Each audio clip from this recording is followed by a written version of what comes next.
Hello and howdy guys. Thank you so much for tuning into my channel. If you're new here, you have no idea what you've gotten yourself into. And if you are returning, you are a brave soul. For those of you who don't know, my name is Brooklyn Quintana and I'm an author. Although you probably guessed that based on the title of this video. No sleep till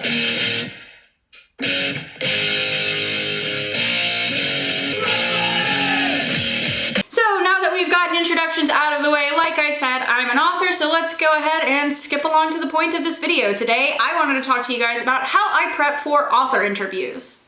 If you don't know, I am the author of the Phineas Fogg series. Book 1, Nine of Swords, came out in 2021, and Book 2, Blood in the Water, came out in 2023. It is currently 2025, and Book 3, The House of Long Night, is having its release this year, and I am getting ready for it and a little stressed. But that's not what we're here to talk about. Today, we're here to talk about how we prep for interviews, and why are we talking about this? Because interviews are super important. How do you get the word out there? How do you get your name out there? How do you get people talking about it? Well, you gotta show up and you gotta talk about it. So when I land an interview on a podcast, and don't worry, we will have a separate video about how to land interviews on podcasts, well, the first thing I gotta do for them is prep.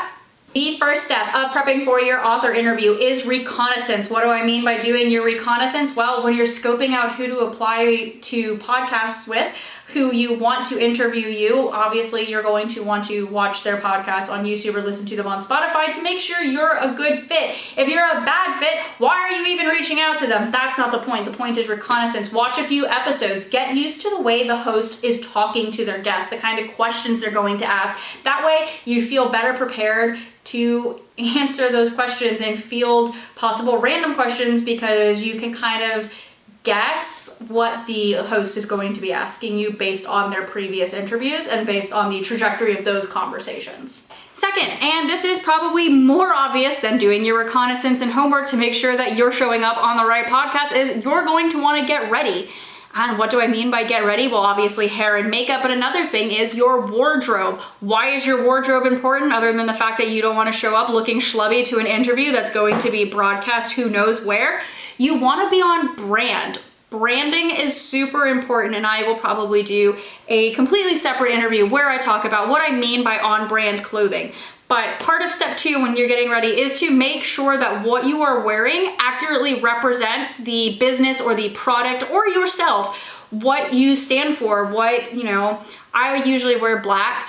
Not only because I like black, but because my book cover is black and red and all the marketing materials are black and red fits the vibe and aesthetic and feel of my story. So I'm usually in black. Now this is probably, and I know I've said that before, the most obvious part, but after I have done my reconnaissance and I'm feeling confident and secure in myself that I know what kind of interview I'm walking into, I know what the conversation is going to feel like. Once I've done my hair and makeup and I'm feeling pretty and I'm feeling good and I'm like, yes, let's go, I head into my office, which is where we are right now. I don't normally film on this wall. This is actually my work desk, and this is my art tablet for when I'm illustrating and getting work done on the graphic novel. Like I said, this is not normally the background you will see when I am doing podcast interviews. However, I am in this room. This room has an assortment of fun things all over the wall, so it makes for a great background, and it ties into point number 2, branding. Everything in here is black, red, and gold, so it fits and it ties in, and it, matches also my personal aesthetic, so it lets people know when I'm doing my interviews that this is authentically me. Like, I like this weird crap. Like, I've got Egyptian statues behind me, a stained glass lamp. This is actually one of my favorite things in my office. It is this beautiful book with this red dragon eye on it, and it's got flowers. This was from my boyfriend for our first anniversary, so I'm keeping it here behind me.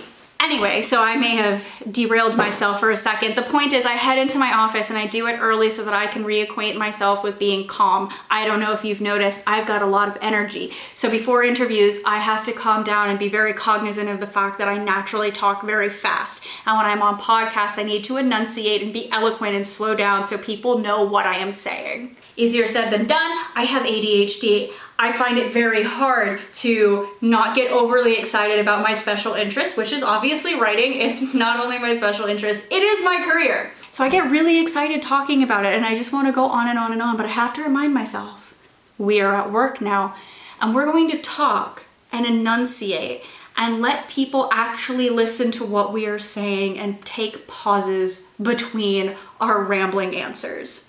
So that's how I get ready for interviews. This was probably nothing groundbreaking, and I definitely appreciate everybody who stuck around to listen to me talk about this very weird kind of behind the scenes topic of what it's like to be an author.